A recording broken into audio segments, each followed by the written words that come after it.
നിയമമൊന്നും നോക്കിയിട്ടല്ല എഴുതാറുള്ളത്. ജീവിതത്തിൽ വർത്തമാനം പറയുന്ന ഭാഷയിലാണ് എഴുതാറുള്ളത്.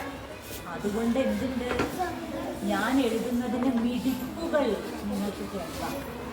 മിടിപ്പുകൾ ഹൃദയമിടിപ്പുകളായി തന്നെ നമുക്ക് അനുഭവപ്പെടും. കൃത്രിമത്വം തീരില്ല, വളച്ചുകെട്ടലുകളില്ല, അലങ്കാരികതകളില്ല, പച്ചയായിട്ടുള്ള ജീവിതം. അതുകൊണ്ട് അദ്ദേഹത്തിൻ്റെ കൃതിയുടെ ഒരു തുടക്കത്തില് ഒരു വലിയ മോളെ വലിയൊരാള് ഒരു അഭിപ്രായം എഴുതി.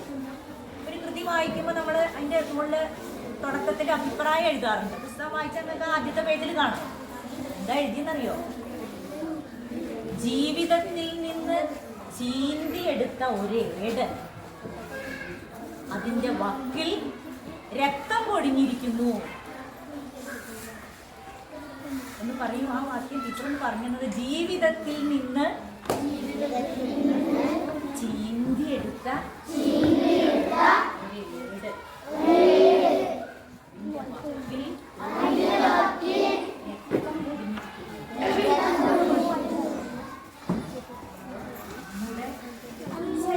ജീവിതം, അതാണ് അദ്ദേഹം ആവിഷ്കരിക്കുന്നത് സ്വതസിദ്ധമായ ഭാഷയിൽ. ഇതുവരെ ആർക്കും അനുകരിക്കാൻ പറ്റാത്ത ബഷീറിന്റെ ആ സ്ഥാനം ഇന്നുവരെ ആർക്കും കിട്ടിയിട്ടില്ല. അദ്ദേഹത്തിന്റെ സ്വതസിദ്ധമായ നർമ്മകലർന്ന ഭാഷയിൽ അദ്ദേഹം എഴുതി. ഓരോ കൃതിയും നമ്മുടെ ആനയ്ക്ക് കൂടണ്ടോ? പപ്പും കൂടെയൊക്കെ പഠിക്കുന്നത് ആനയ്ക്ക് ആണോ? ആനയ്ക്ക് കൂടണ്ടോ? എന്താ ആനക്കൂടാ?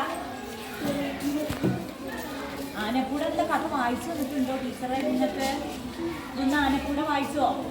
ഇത് പണ്ടേ 4ാം ക്ലാസ്സിൽ പഠിക്കാണ്ടായിരുന്നു എനിക്കൊരു കഥ. ബഷീറിൻ്റെ ഒരു കൂട്ടുകാരി രാധാമണിക്ക് വേണ്ടി ആനയുടെ വാല് പറിക്കാൻ വേണ്ടിയിട്ട് പുഴയിൽ ആനയെ കുളിപ്പിക്കുന്ന സമയത്ത് വെള്ളത്തിലൂടെ ഊളിയിട്ട് ചെന്നിട്ട് ഒറ്റ വലി വലിച്ചതും ആന പിന്തിരിഞ്ഞതും ബഷീർ പേടിച്ച് തിരിച്ചു പോയതും ആ നീന്തലിൽ ഓട്ടത്തിൽ വെള്ളത്തിലൂടെ അല്ലേ, ആ ജീവനും കൊണ്ടുള്ള നീന്തലിന്റെ ഇടയില് ഇത് പോയി. എന്താ പോയിണ്ടാവുക? ആനവാല് പോയി. ബാല്യകാല സഖിത ടീച്ചർ ഇത് കൊടുത്തിട്ടുണ്ട്. ഇതിൽ ചില ഭാഗങ്ങൾ ടീച്ചർ പറഞ്ഞ് വായിച്ചു തരും കേട്ടോ. ഏറ്റവും തമാശ ഉള്ള ഭാഗങ്ങൾ ടീച്ചർ വായിച്ചു തരും, ബാക്കി നിങ്ങൾ വായിക്കാം കേട്ടോ. ശരി. അപ്പോൾ ബഷീറിൻ്റെയും മജീദിൻ്റെയും സുഹറയുടെയും കഥയാണ് ഇതിൽ. മറക്കുവോ? മജീദിൻ്റെയും സുഹറയുടെയും കഥ. മജീദ് സുഹറി സ്കൂളിൽ നിന്ന് പഠിക്കുന്ന കാലത്ത് ഒരു ദിവസം ഒരു കണക്ക് മാഷ മജീദിന് കണക്കറിയില്ലേ, കണക്കിൽ മോശാണേ. നമുക്കൊക്കെ കണക്ക് ഇഷ്ടമാണോ? ഇഷ്ടമാണല്ലേ? കണക്ക് പഠിക്കാൻ ഒരു പ്രയാസമില്ലല്ലോ, നല്ല രസമാണ് അല്ലേ കണക്ക് പഠിക്കാൻ? കണക്കിന് പേടിയൊന്നുമില്ല. ശരി. പക്ഷെ മജീദിന് അങ്ങനെയല്ല. മജീദിന് കണക്ക് പഠിക്കാൻ വലിയ പേടിയ, കണക്കില് കുറേ പിന്നിലാണ്. ഒരു ദിവസം മാഷ് മജീദിനോട് ചോദിക്കുകയാണ്. എന്താ ചോദിച്ചറിയോ? ഒന്നും കൂട്ടിയാ എത്ര ആണടാ മജീദേ?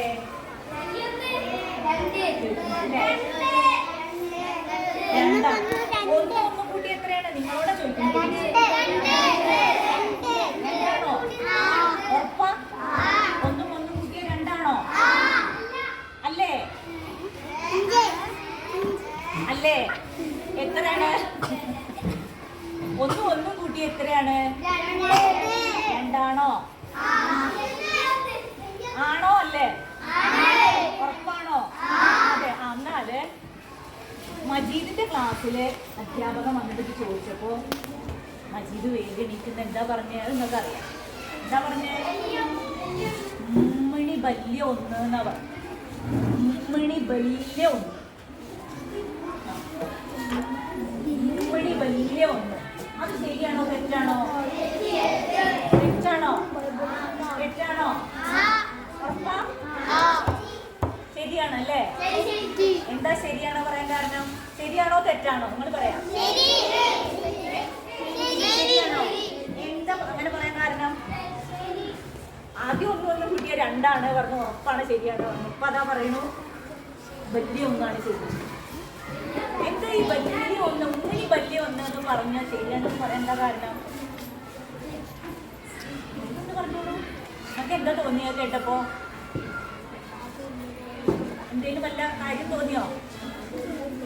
ബഷീർ എന്താ അറിയോ അതിന് പറഞ്ഞ കാര്യം? കാരണം അത് കേട്ടോ, ഒന്ന് കുട്ടിയ മുമ്മിണി വലിയ ഒന്ന് എന്ന് പറയണത് ബഷീർ ഒരു കാര്യം കണ്ട് പഠിച്ചതിന് ശേഷം എന്ന് കാണുന്ന ഒരു കാഴ്ച ഉണ്ട് ബഷീറിന്റെ. പിന്നെ ടീച്ചർ പറഞ്ഞില്ലേ അവിടെ കുറെ ചെറിയ പുഴകളും കായലുകളും വലിയ പുഴകളും ചെറിയ പുഴകളും ഒക്കെ ഉള്ള സ്ഥലമാണ്.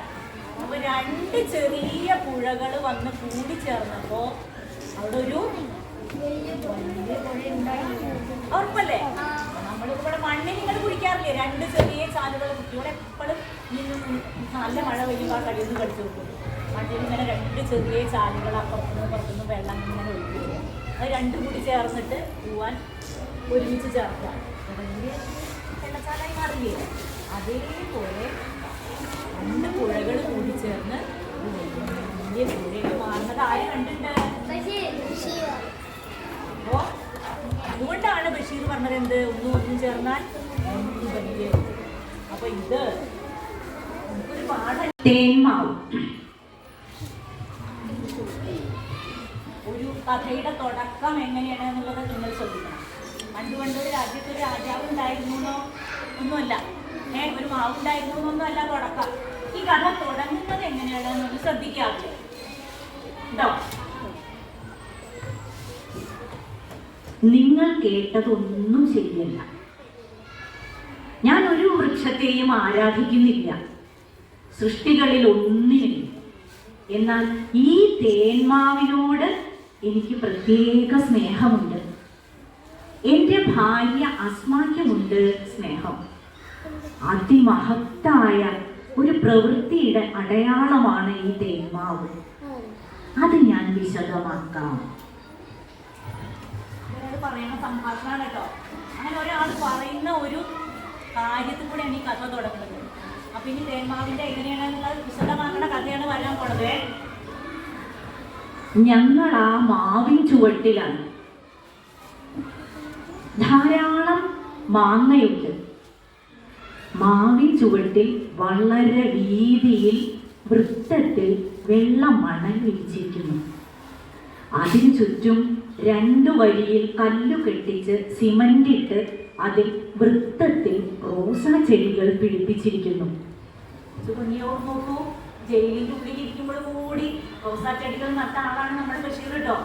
ഈ തേന്മാവിന്റെ ചുറ്റിനും എന്റെ തടത്തില് കല്ല് കിട്ടിയതൊക്കെ റോസാ ചെടികളാണ്.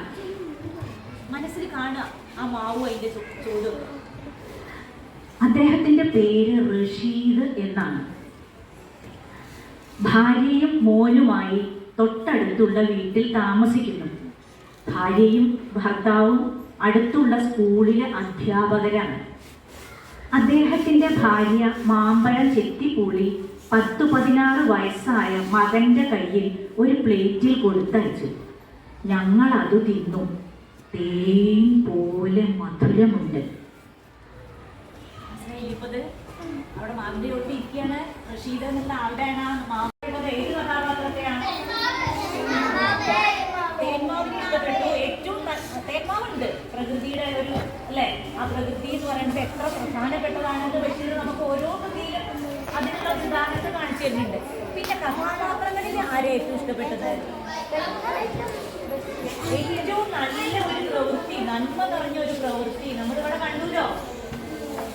ആരുടെ പ്രവൃത്തിയാണ് നിങ്ങൾക്ക് ഏറ്റവും ഇഷ്ടമായത്? എല്ലാവരും ഓരോന്ന് പറയുന്നുണ്ട്. അവരുടെ പ്രവൃത്തികളിലൂടെ ഓരോന്ന് പറയുന്നുണ്ട്. ആരെ ഏറ്റവും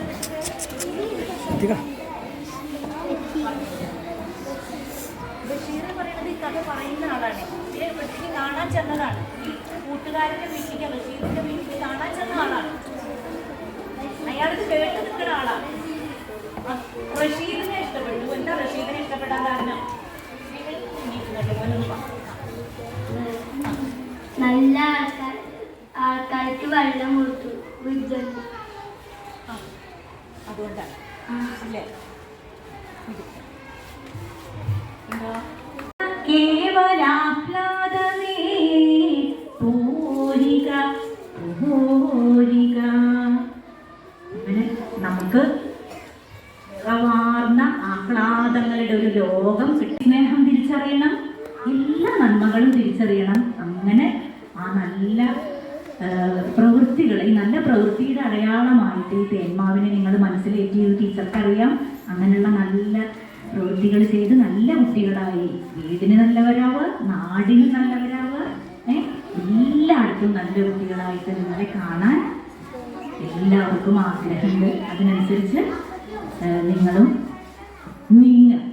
അതിന് പുസ്തകങ്ങൾ എന്തായാലും വേണം.